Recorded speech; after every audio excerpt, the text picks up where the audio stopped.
Bagaimana melihat fenomena Aileen Koo? Nama saya Ricky Suwarno, berdiri di atas pundak dua superpower Amerika Serikat China melihat masa depan Indonesia.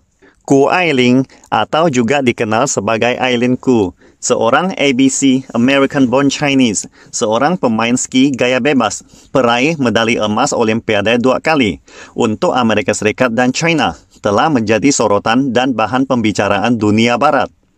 Dalam pertandingan Olimpiade musim dingin Beijing yang baru berakhir, Koo Aileen melompat ke langit dengan tongkat skinya, melampaui para elit pemain ski dengan keterampilan dan kekuatan yang luar biasa. Lalu, mengapa gadis muda mahasiswi Stanford University ini bisa menjadi titik panas dunia saat ini? Salah satunya adalah masalah kewarganegaraannya. Ya, Koo Aileen adalah setengah Chinese dan setengah American. Pertama kali berkebangsaan Amerika, dan sekarang telah menjadi warga China. Saat ini, globalisasi sedang seru-serunya berlangsung. Arus pertukaran manusia dan talenta antar negara sering terjadi. Jadi, sangatlah wajar bila seseorang memilih untuk bergabung dengan kebangsaan suatu negara. Seperti halnya banyak talenta China memilih untuk menetap dan bekerja di Amerika Serikat di masa lalu. Jadi, menurut saya, pilihan kewarganegaraan Amerika atau China sepenuhnya oleh Koo Aileen adalah kebebasannya sendiri. Di masa lalu, dia memilih kewarganegaraan Amerika karena dilahirkan di California, Amerika Serikat. Dan itu bisa dipahami. Namun, sekarang dia memilih kewarganegaraan China. Tentu saja akan disambut hangat oleh China, berhubung ibunya adalah orang China kelahiran Beijing. Barang siapapun yang memilih berkewarganegaraan manapun, selama tidak melakukan kegiatan yang membahayakan ibu pertiwi, maka semuanya akan disambut dengan hati lapang. Misalnya, di zaman dinasti Tang, pada masa pemerintahan Kaisar Xuanzong, ada seorang warga Jepang bernama Abeno Nakamaro atau Chao Heng datang ke China. Dia mengikuti pendidikan di China, mengikuti ujian kekaisaran, dan berhasil lulus dengan nilai tinggi melayani sebagai pejabat di Istana Kekaisaran Tang. Suatu ketika, beliau memutuskan kembali ke Jepang. Namun sayangnya, beliau tenggelam dalam perjalanan kembali ke Jepang karena badai angin topan. Teman baiknya, seorang penyair terkenal, Li Pai, menulis puisi duka persaudaraan bernama Menangis pada Chao Ching Heng. Sangatlah jelas, ramat semacam ini berasal dari kepercayaan diri nasional dan kepercayaan diri budaya China saat itu. Akan tetapi memasuki abad lalu karena berbagai ulah korupsi para penguasa, intrusi para perampok, dan akumulasi kemiskinan mengakibatkan banyak talenta China menjadi sangat minder. Para talenta ini cenderung merasa tidak sebaik orang barat dalam segala hal. Pokoknya segala rendah diri dan tidak percaya diri. Jadi, jika Anda memiliki harga diri yang rendah, Anda mudah menjadi sensitif terhadap segala hal kecil dan tidak percaya diri seperti halnya Amerika Serikat saat ini.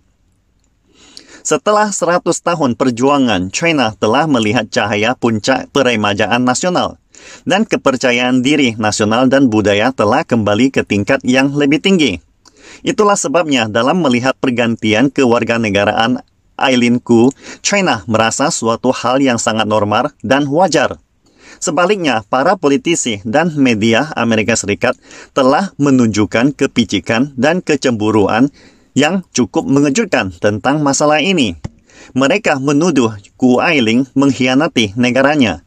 Apakah negara adidaya seperti Amerika Serikat tidak merasa malu atau terlalu ekstrim untuk memusuhi seorang gadis muda yang masih kekanak-kanakan?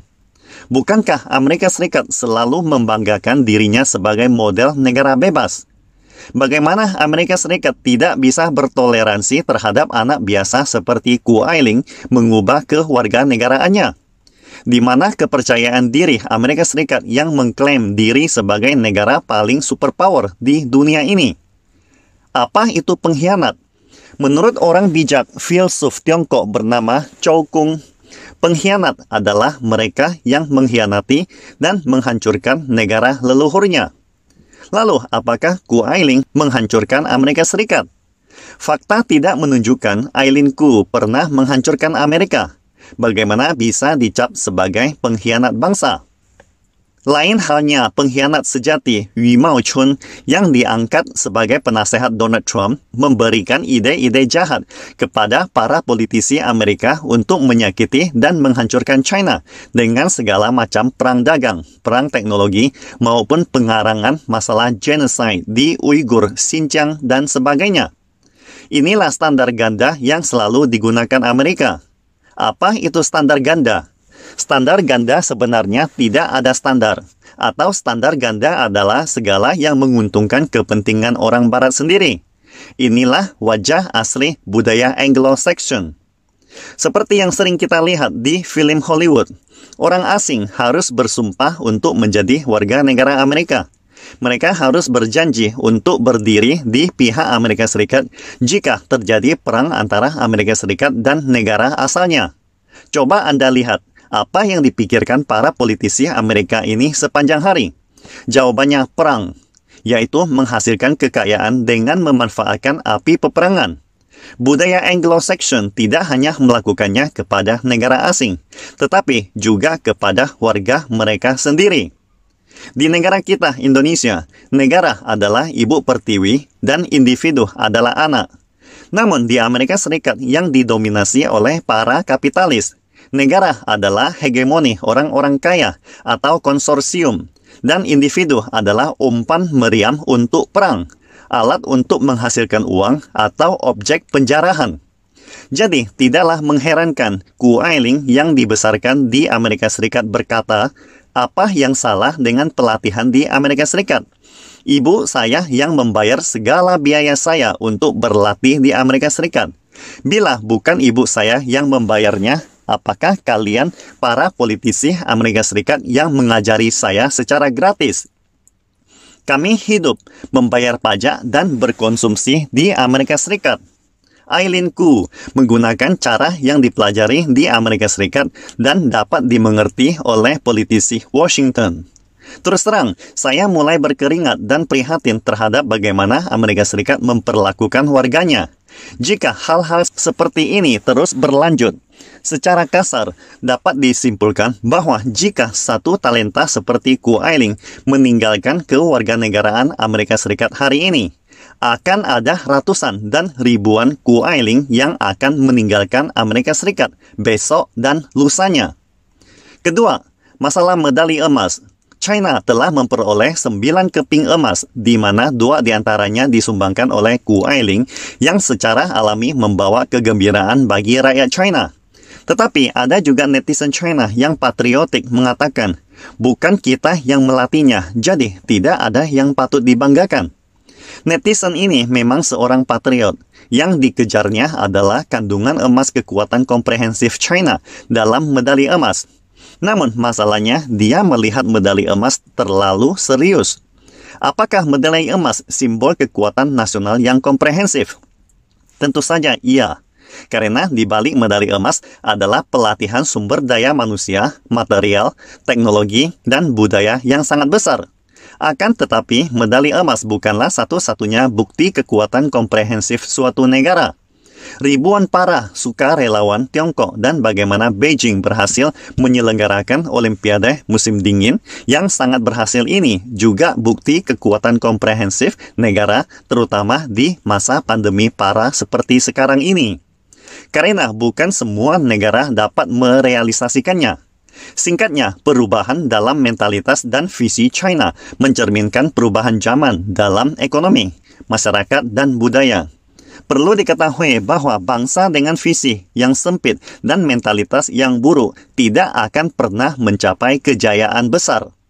Ketiga adalah masalah pertumbuhan. Menurut para media, Ku Ailing tidak hanya jenius dalam es dan salju, tetapi juga memiliki potensi besar untuk pengembangan di aspek lain. Semoga dia bisa memaksimalkan kekuatan esensial manusia di masa depan. Pepatah tua Tiongkok mengatakan, orang takut menjadi terkenal, atau babi takut menjadi gendut. Artinya, Ku Ailing menghadapi berbagai tantangan yang dikelilingi oleh lautan modal yang sangat besar. Para kapitalis memperlakukan Ku Ailing seperti semacam barang eksotis, atau produk langka yang dapat membawa keuntungan besar. Secara umum, para kapitalis menggunakan para bintang olahraga dengan memainkan mantra 2 langkah. Mengagung-agungkan ketika Anda berhasil, sehingga Anda mabuk dengan segala pujian, kehormatan, bunga, tepuk tangan, lampu, kamera, uang, dan sebagainya. Namun ketika Anda memiliki sedikit cacat, terutama kalah dalam pertandingan berikutnya, segala hujatan, kemarahan, penjelekan, bahkan mungkin juga penghinaan akan dituangkan ke kepala Anda. Saya yakin kita telah banyak melihat fenomena ini di dalam masyarakat kita. Semoga Eileen Koo dan atlet lainnya tidak melakukan kesalahan yang sama seperti bintang-bintang sebelumnya. Tentu saja, para bintang atlet seperti Koo Eileen memerlukan banyak pengeluaran untuk pelatihan dan segala kebutuhan hidup di level mereka. Jadi, di bawah kondisi ekonomi pasar seperti saat ini, sangatlah perlu untuk tampil di depan kamera, mendapat dukungan dan penghasilan, tetapi tidak boleh tenggelam di dalamnya. Dengan kata lain, Anda boleh mempergunakan modal dan kapitalis, tetapi Anda tidak boleh diculik oleh modal kapitalis. Bagi anak muda, terutama anak muda bintang atlet seperti Eileen Koo, memiliki kebebasan untuk berkembang dan mencapai pertumbuhan yang menyeluruh yang jauh lebih berharga daripada uang.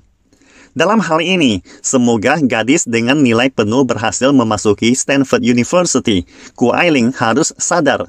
Kerabat dan teman mereka juga harus bertanggung jawab, termasuk semua rekan senegaranya atau fans yang mencintainya. Pastikan Anda subscribe dan follow akun ini supaya senantiasa mendapatkan info terbaru tentang teknologi terkini AI berkaitan. Salam Indonesia Maju!